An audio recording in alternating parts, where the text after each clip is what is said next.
এই পিঠার নাম কি বলেন তো? কে এই পিঠা চিনেন এবং খাইছেন? অবশ্যই কমেন্ট করে জানাবেন। এই পিঠা কিন্তু বেশ মজা এবং বানাইতেও তেমন বেশি উপকরণ লাগে না। অল্প কয়টা উপকরণ দিয়ে আপনারা এই মজার পিঠা বানাইতে পারবেন।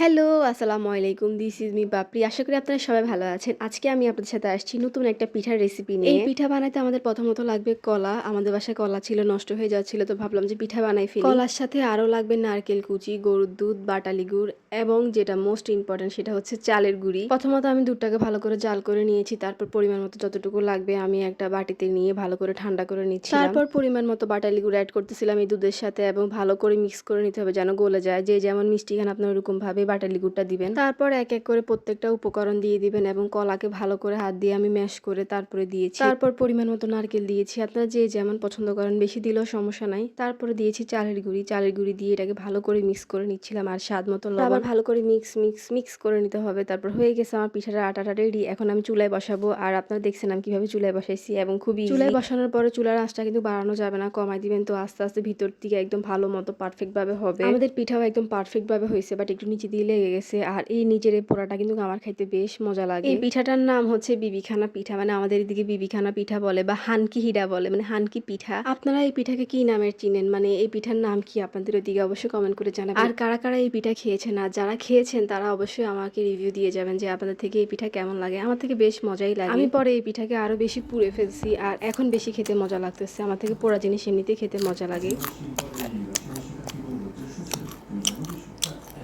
আজকের এই ছোট্টখাট্ট পিঠার রেসিপিটা ছিল এই পর্যন্ত। কেমন লেগেছে আপনাদের থেকে আপনারা অবশ্যই কমেন্ট সেকশনে কমেন্ট করে জানাবেন। আর যারা এখন আমার পেজটাকে ফলো দেন না অবশ্যই ফলো দিবেন। সবাই ভালো থাকবেন, সুস্থ থাকবেন। সবাইকে আল্লাহ হাফেজ, আসসালামু আলাইকুম।